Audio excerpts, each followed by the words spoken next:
Saludos. Dios les continúe bendiciendo. Voy a hacer un corto video antes de irme a la cama a descansar. Y este video es para dar mi punto de vista en cuanto a un asunto que estaba escuchando, un diálogo que estaba escuchando entre un calvinista, un, un señor calvinista con otro cristiano, ¿verdad? De otra denominación. Y estaba escuchando al... Lo que me llamó la atención era que estaba escuchando al calvinista y él hacía mucho énfasis en el pacto eterno.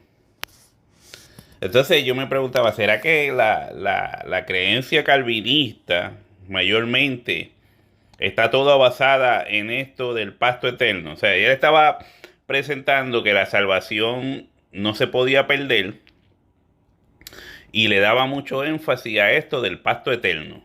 Yo no soy calvinista y no es una cosa que me llame mucho la atención esto de la predestinación según ellos lo explican, porque yo tengo mi punto de vista. Algún día entraré un poco más de lleno con eso. Entonces, este, el punto que quiero traer es que muchas personas cuando leen eterno basado aquí en la tierra, porque si estuviéramos en el cielo espiritual, cuando hablamos de eterno, todo allí es eterno. O sea, no hay corrupción, las cosas no cogen moho, no se deterioran, es espiritual. Entonces, cuando hablamos de eterno aquí en la tierra, hay que entender que eterno, en ese sentido, lo que quiere mostrar es que eso viene directamente de parte de Dios en el cielo. Ahora, vamos a ver sobre el asunto de pacto eterno. Pacto eterno, mire. Voy a leer algo de aquí de Jeremías. Así, rapidito. No quiero profundizar mucho. Pero para ver si puedo, ¿verdad? Completar la idea que quiero traer. Dice, he aquí que vienen días, dice Jehová, Jeremías 31, del 31 en adelante. He aquí vienen días, dice Jehová, en los cuales haré nuevo pacto con la casa de Israel y con la casa de Judá. Nosotros entendemos, ¿verdad?, que el nuevo pacto, explicado por el mismo Jesucristo, por los apóstoles que tenían el Espíritu de Cristo, lo que el nuevo pacto significaba era el sacrificio establecido por Jesucristo como cordero expiatorio, cuando él dijo, esta es mi sangre que por vosotros es derramada. Este es el pacto en mi sangre que por vosotros es derramada. ¿Verdad? Ese fue ese fue el detonante. Eso fue lo que creó, dio paso al nuevo pacto. Porque se explicaría como que Dios muere en Jesucristo y es libre como esposo, hablando en sentido espiritual, relacionándolo a la tierra. Dios muere en Jesucristo y es libre como esposo de Israel Israel sería la esposa. Entonces Dios queda libre del pacto con Israel.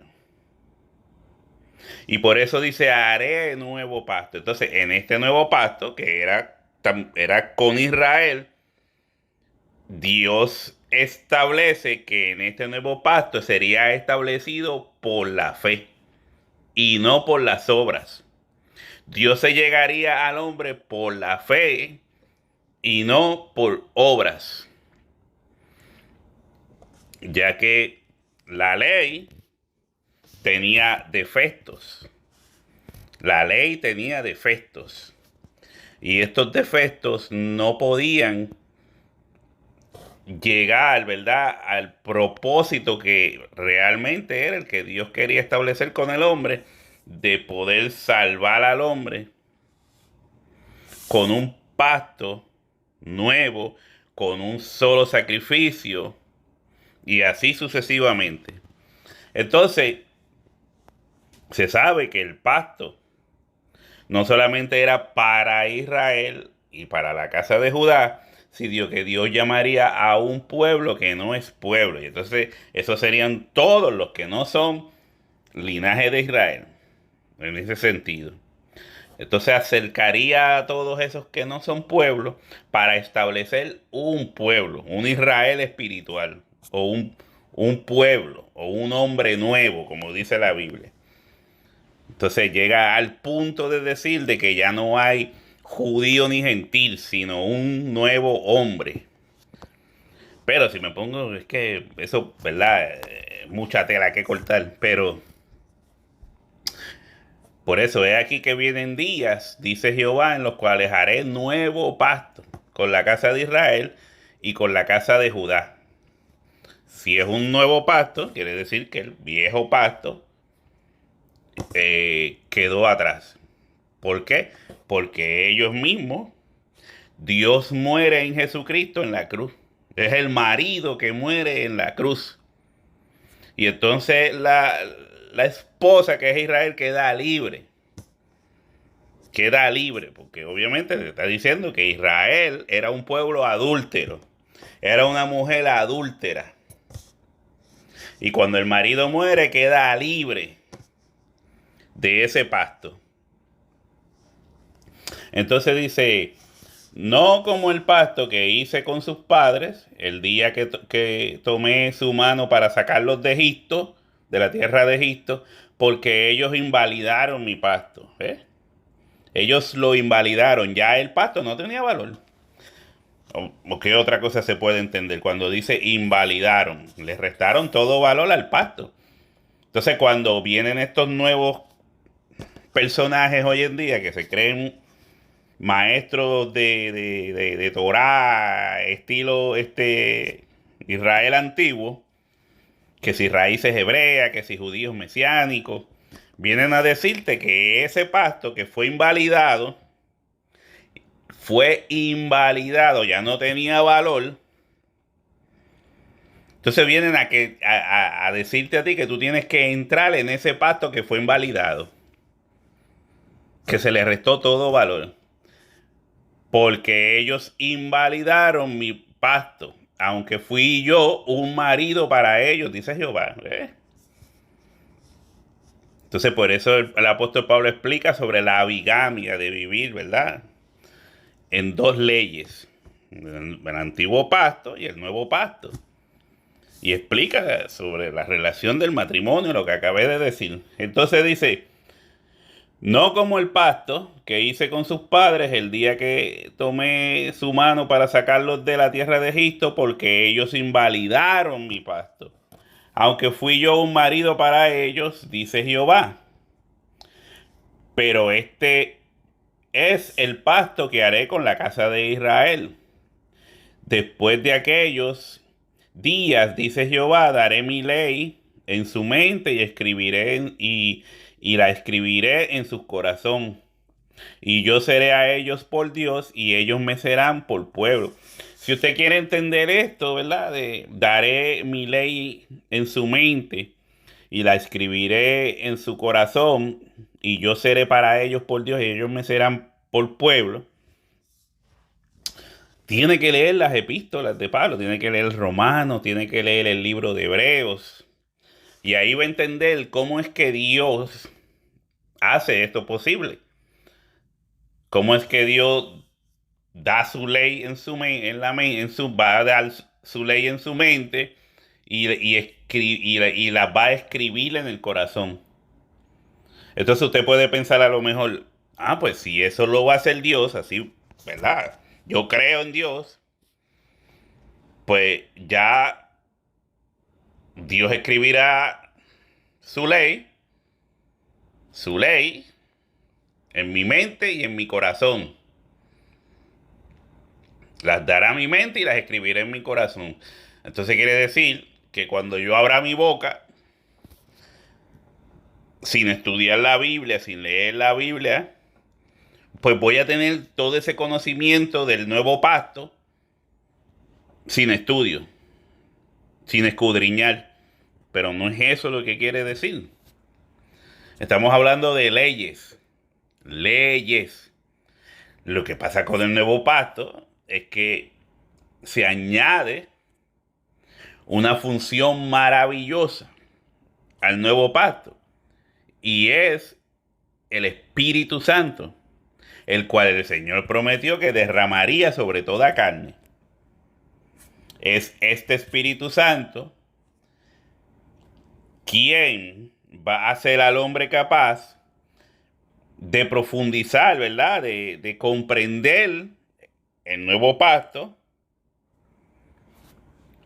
en la mente y escribirlo en el corazón. ¿Se acuerdan cuando en primera de Juan estaba hablando sobre la unción? Sería la unción del Espíritu. Por eso Juan dice, pero vosotros conocéis todas las cosas porque tenéis la unción.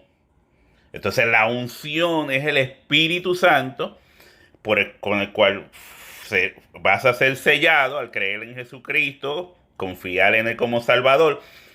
El Espíritu Santo te va a sellar y es el Espíritu Santo quien te va a capacitar para que el pacto esté en tu mente y sea escrito en tu corazón.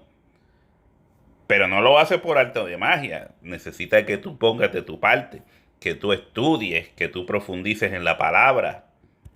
¿Entiendes? Entonces, dice, y no enseñará más ninguno a su prójimo, ni ninguno a su hermano, diciendo, conoce a Jehová. Mira, esto porque todos me conocerán, desde el más pequeño de ellos hasta el más grande, dice Jehová, porque perdonaré la maldad de ellos y no me acordaré más de sus pecados. Padre, perdónalos porque no saben lo que hacen. Esto me hace, estas palabras, este texto, yo veo a Jesucristo hablando, enseñando en Israel cuando veo este texto. Y no enseñará más ninguno a su prójimo, ni ninguno a su hermano, diciendo, conoce a Jehová. Entonces ahí dice, conoce a Jehová, porque me acuerdo cuando, yo tengo mala memoria para los nombres, pero cuando uno de los discípulos, usted va a saber, cuando uno de los discípulos viene a Jesús y le dice, preséntanos al Padre.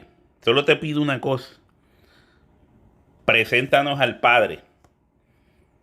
Y Jesucristo le dice, tanto tiempo que estoy con vosotros y todavía no me conocéis. ¿Lo ves? Conoce a Jehová. Tanto tiempo que estoy con vosotros y todavía no me conocen. Yo soy en el Padre y el Padre en mí. ¿Ves? Entonces, esto está hablando de Jesucristo. Y cómo Dios el Padre es manifestado en carne en Jesucristo. Dios el Padre es manifestado en carne en Jesucristo. Entonces, por eso ya no van a haber tantas dudas, porque la mayoría de la gente entiende, conoce de Jesucristo. Cuando los asustan, ¿qué es lo primero que la mayoría gritan? Yo veo programas de estos que le dan sustos a la gente, se visten de paz, con matas y cosas y asustan a la gente y la mayoría dicen, ¡Ay, Jesús! ¡Ay, Jesucristo! La mayoría. Entonces, ¿quién no conoce a Jesucristo cuando hablamos antes de y después de Jesucristo? Entonces, todas estas cosas es lo que la obra de Jesucristo, lo que se está manifestando en estos pasajes, en este texto hermoso de Jeremías 31. Y dice, ¿y quién hizo posible? Porque perdonaré la maldad de ellos y no me acordaré más de sus pecados. ¿Quién hace esto posible? El sacrificio de Jesucristo, del nuevo pacto. Este es el pacto en mi sangre que por vosotros es derramado. ¿Ven? Que todo está hablando de Jesucristo y de la fe. Jesucristo es el autor y el consumador de la fe. Y dice que en Abraham todas las naciones serían bendecidas. Y habla de la fe de Abraham y compara a que Abraham es el padre de la fe y los creyentes tienen que tener la fe como Abraham, o la fe de Abraham, para poder ser justificados, porque la justificación es por fe. Precisamente usa como ejemplo principal la fe de Abraham. Entonces dice, así ha dicho Jehová, que da el sol para luz del día, las leyes de la luna y de las estrellas para luz de la noche, que parte el mar y braman sus ondas, Jehová de los ejércitos es su nombre. Hay unos grupos por ahí que dicen que Jehová de los ejércitos es y que Satanás, y esta gente tiene el cerebro perdido, podrido, o algo tienen en la cabeza, tan loco, una locura. Porque mire todo lo que se está diciendo aquí. ¿Y quién es el que está haciendo esto posible?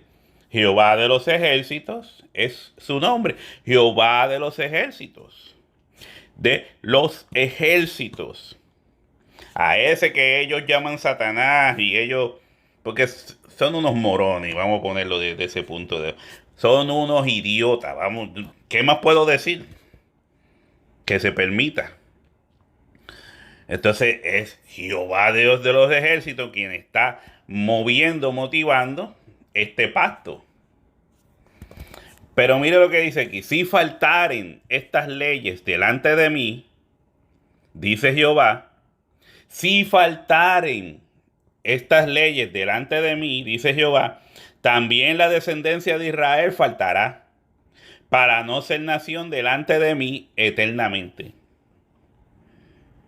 ¿Usted lo está viendo? ¿Usted está viendo ese versículo? Ustedes de raíces hebreas y judíos mesiánicos, si faltaren estas leyes delante de mí, dice Jehová, también la descendencia de Israel faltará para no ser nación delante de mí eternamente. ¿Y qué fue lo que pasó? Años 70, después de Cristo, DC, años 70, Dios permite que el Imperio Romano llegue a Jerusalén y destruya la ciudad, destruye el santuario y mate casi todos los israelitas que se encuentran en el camino. Entonces, ya desde antes de eso, ya Dios había comenzado a llamar a ese pueblo que no era pueblo, que son a todos aquellos que no eran linaje de Abraham, en ese sentido, israelitas, por Isaac. Entonces, Jesús mismo acusa a Israel, a los líderes de Israel, de fallar en las leyes de Dios. Se le acusa de todo esto. Por eso el mismo Jesucristo confronta a los fariseos y les dice, ustedes no son hijos de Abraham. Yo sé que son descendencia de Abraham, pero ustedes no son hijos de Abraham porque si fuesen hijos de Abraham, no procurarían matarme. Y le dice, ustedes no son hijos de Dios, porque si fuesen hijos de Dios, ¿por qué procuran matarme? Entonces, en Mateo 23, usted puede ver cómo el juicio de Jesucristo es declarado sobre los líderes de Israel y sobre Israel. Aún cuando está entrando Jesús a Jerusalén, llora y habla de la sentencia que vendría sobre Israel. Y Israel fue destruido. El Israel bíblico, aquel Israel que crucificó a Jesucristo, que hizo lo que hizo, persiguió y mató cristianos, hizo lo que hizo, fue destruido. Si faltaren estas leyes delante de mí, o sea, Israel no quiso aceptar el nuevo pacto. Israel, no digo todos, pero el Israel como tal, donde estaba Jerusalén, donde estaba el templo, donde seguían ofreciendo sacrificios, ese Israel no entró en el nuevo pacto. Se negó a entrar en el nuevo pacto. Entonces dices, si faltaren estas leyes delante de mí, dice Jehová, también la descendencia de Israel faltará, para no ser nación delante de mí eternamente. Eso fue lo que pasó.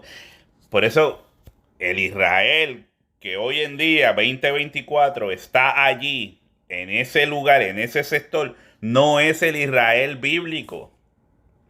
No es el Israel bíblico. La mayoría de las personas no quieren entender esto, no lo pueden entender, yo no sé qué pasa. Ese no es el Israel del tiempo de Jesús. No tienen que ver nada con eso, no tienen que ver nada con estas palabras.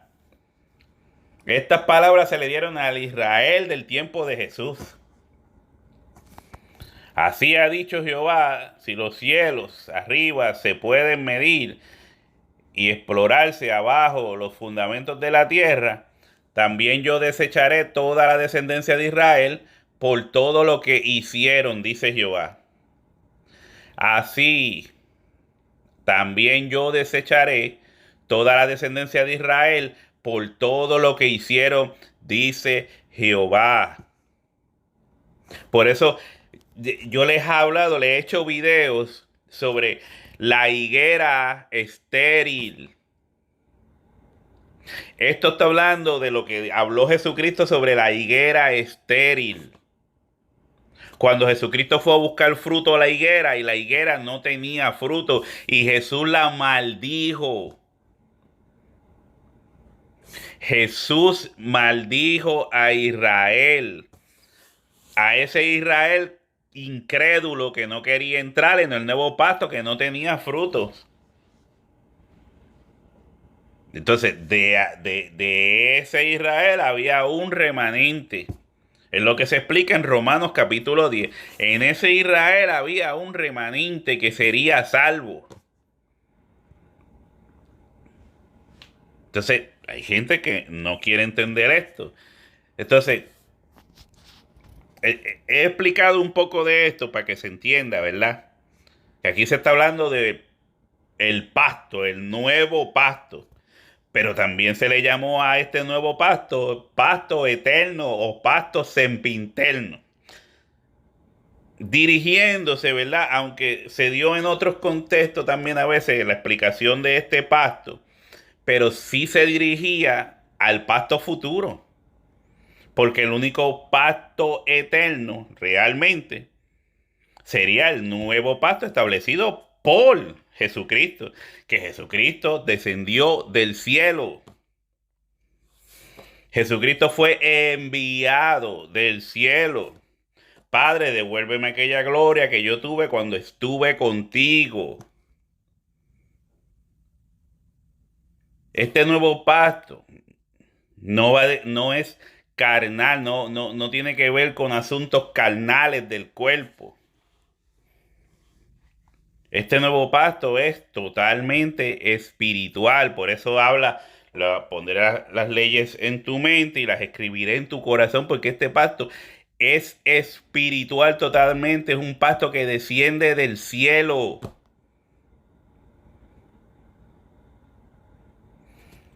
Este es mi pacto en mi sangre, que por vosotros es derramada.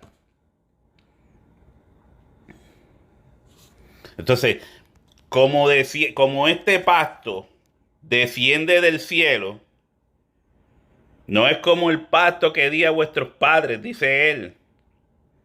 Es totalmente diferente. No como el pacto que le di a vuestros padres por medio de quién? De Moisés.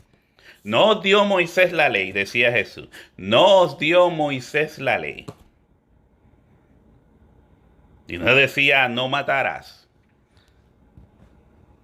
Es la ley que les dio Dios, pero por medio de Moisés. ¿Era Moisés? ¿Venía Moisés del cielo? No. Pero ahora tenemos el pacto de Dios por medio de Jesucristo.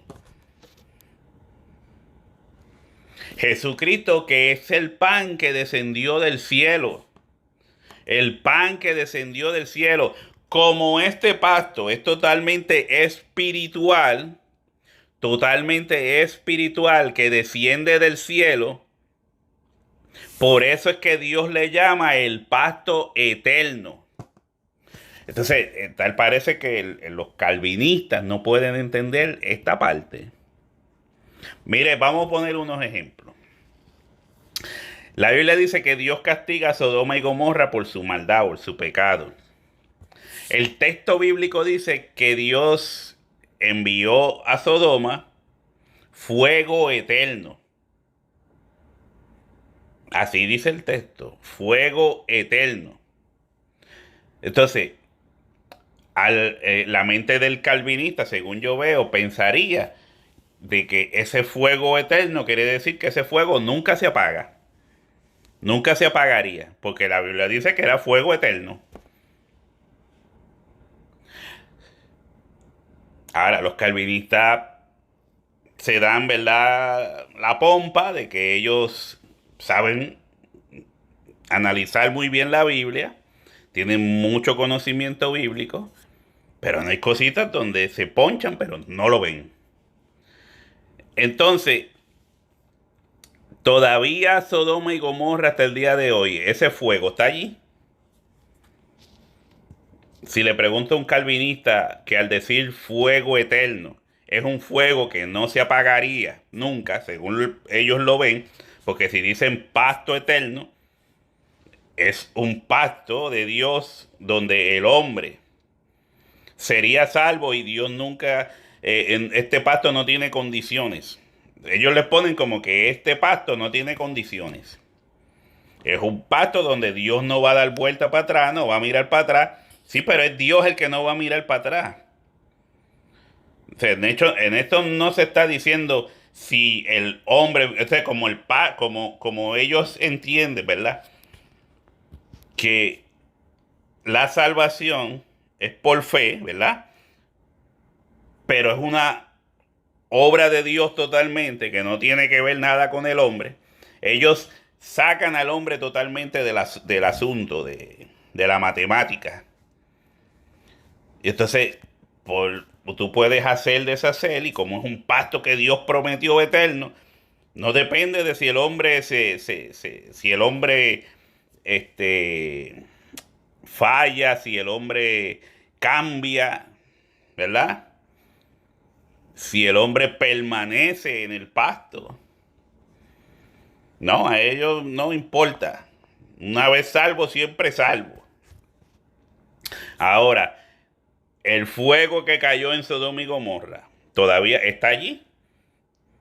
¿Sabes? Yo puedo ir allí a esas regiones y encontrar una ciudad donde hay un fuego eterno que no se apaga. No. El fuego era eterno porque era un juicio de Dios hacia las ciudades de Sodoma y Gomorra. Era un juicio de Dios sentenciado desde el cielo a la ciudad de Sodoma y Gomorra. Igual pudo haber dicho cuando el diluvio, que el diluvio sería un juicio eterno, por ponerlo así. Vuelvo y digo, estamos hablando en la tierra. No es lo mismo que hablar en la tierra de asuntos eternos que hablar en el cielo de asuntos eternos. O lo que es natural en la tierra, material, versus lo espiritual relacionado totalmente al cielo. Son cosas diferentes. Entonces, ya sabemos que porque diga fuego eterno, no es que todavía está ardiendo allí donde estaba Sodoma y Gomorra. Allí lo que se encuentra son pedazos de azufre en esa región. Cuando buscan lo que encuentran, se saben que es perfectamente esa región porque hay azufre por todos lados. Pero el fuego se apagó. Ya no había que más quemar. El fuego se apagó. Era eterno porque era un juicio espiritual de Dios. Y dice, de Dios salió fuego, me imagino.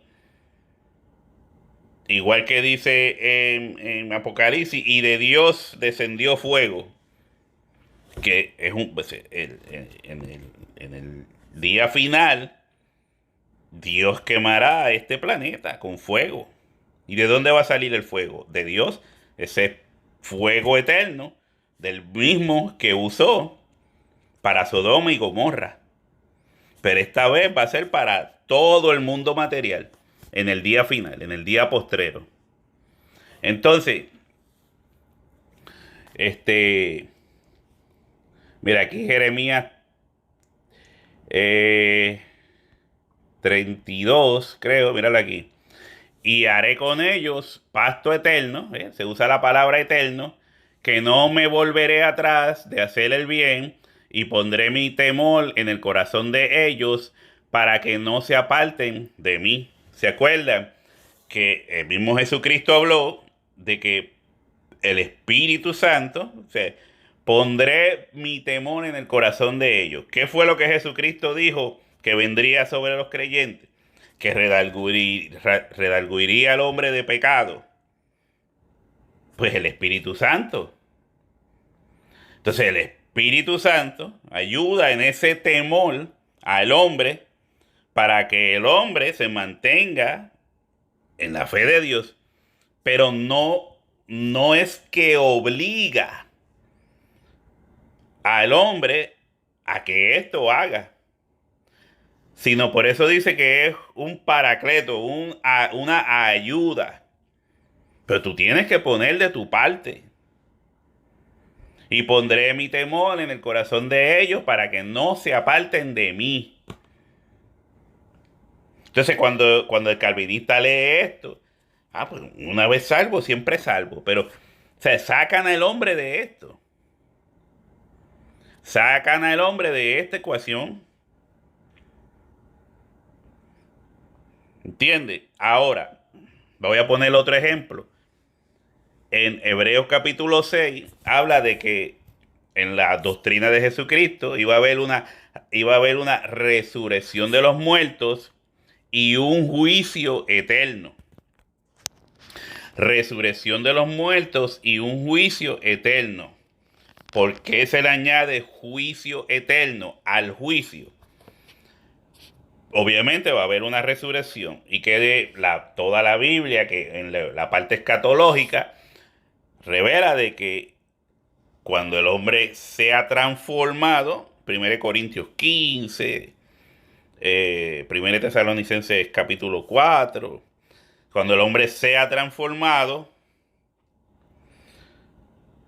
dice que va a ser un ser espiritual. Te va a tener como Filipenses 3:21, si no me equivoco. Dice que el hombre va a tener un cuerpo semejante al de la gloria suya. O sea, el hombre va a ser como los ángeles, va a ser un ser espiritual, semejante al de la gloria suya.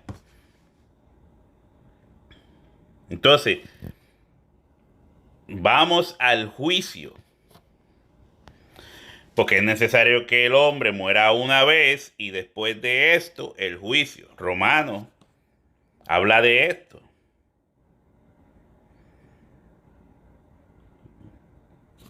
Es necesario que el hombre muera una vez y después de esto, el juicio.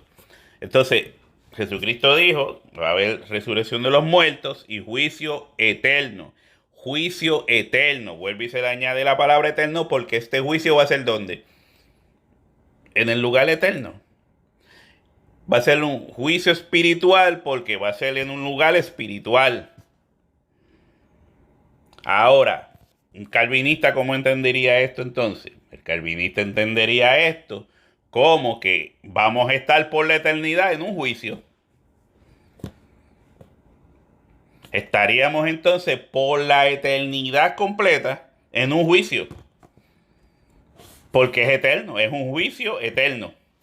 Yo no sé si está captando la idea. No sé si me está entendiendo lo que le quiero decir. Podríamos, de la Biblia dice que el maná cayó del cielo. Pues no sería incorrecto decir que ese maná era un maná eterno. Porque lo que proviene del cielo o de Dios proviene directamente en, en, en esa forma espiritual, es eterno. ¿Entiendes? Entonces, el calvinista entendería que, como dice juicio eterno, va a ser un juicio que nunca se va a acabar. Aquí nadie va a ser condenado porque como es un juicio eterno, ese juicio no tendrá fin. Si pensaríamos de esa manera, imagínese usted. En una eternidad en un juicio, porque el juicio es eterno. Léalo en Hebreos capítulo 6. Ahora, si usted ha entendido lo que yo le quiero decir, va a entender entonces que cuando la Biblia habla de pacto eterno, no está diciendo simplemente que ese pacto es por siempre de los siempre, por la eternidad. No, el pacto desciende del cielo.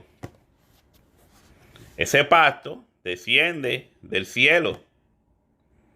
Le hace Gálatas 4 y ahí le explica que el pacto es la nueva Jerusalén. Entonces en Apocalipsis 20, si no me equivoco, la Biblia muestra, no, el 21, la Biblia muestra la nueva Jerusalén descendiendo del cielo.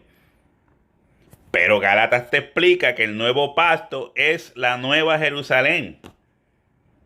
El nuevo pacto es la nueva, la nueva Jerusalén. Son los hijos de Sara, los hijos de la libertad. Gálatas capítulo 4. Entonces, por eso la Biblia habla de un pacto eterno, porque ¿quién establece este pacto? Dios es manifestado en carne. Yo del Padre he salido. Es totalmente un pacto, totalmente espiritual. Como es espiritual, es eterno, no tiene corrupción. Este pacto no es corruptible. Lo casta, no perece. Va a cumplir su objetivo y ya.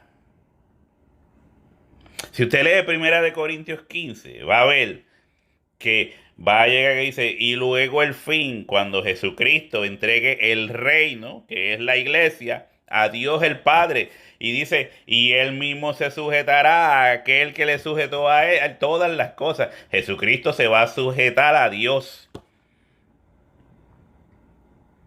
Después de entregarle el reino, la iglesia, a Dios. A los que permanecieren. Que cuando Él vuelva los halle haciendo así. Y así sucesivamente. O sea, no puedes sacar al hombre de la ecuación porque Dios no lo hace. Tú no lo puedes hacer. Dios no lo hace, tú no lo hagas. Pacto eterno está dirigido a que es un pacto totalmente espiritual, un nuevo pacto, un nuevo sacerdocio, nuevas leyes, escritas, dadas a la mente, escritas en el corazón, ¿por medio de qué? Del Espíritu Santo, el cual os guiará a toda verdad por medio de la palabra que es espada del Espíritu, que penetra hasta lo profundo del ser. Yo no voy a seguir hablando, voy a dejarlo hasta aquí. Yo espero que se haya entendido la idea de que no porque diga eterno es que eso nunca va a tener fin. Juicio eterno. ¿Cree usted que estaríamos en un juicio eterno que no tiene fin? ¿O que hay una forma en el cielo de medir el tiempo? Y que cuando dice eterno, no quiere decir que el tiempo, no haya tiempo en el cielo, sino que las cosas no se corrompen. Pero todo tiene un proceso, todo tiene un momento, un tiempo de hacerse.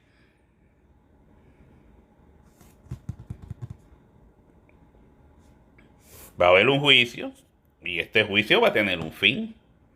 Este juicio va a tener un momento de condenación para los malos y vida eterna para los buenos.